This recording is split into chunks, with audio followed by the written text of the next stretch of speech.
Sul territorio di Carmignano esistono 17 pozzi d'acqua gestiti dall'Etra, che prelevano attualmente 1300 litri al secondo, immessi nelle reti acquedottistiche regionali per servire soprattutto il Padovano, il Vicentino e anche parte del Rodigino.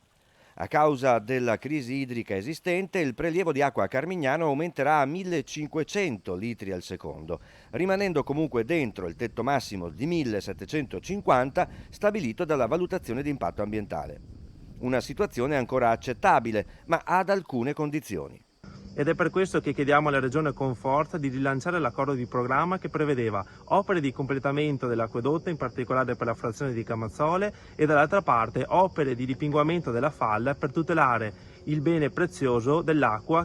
Iniziative previste che oggi sono assolutamente prioritarie, ribadisce Pasqualon, che con l'occasione ci tiene a smentire la realizzazione di nuovi pozzi sul territorio carmignanese, come riportato in modo errato da alcune testate giornalistiche della provincia di Rovigo.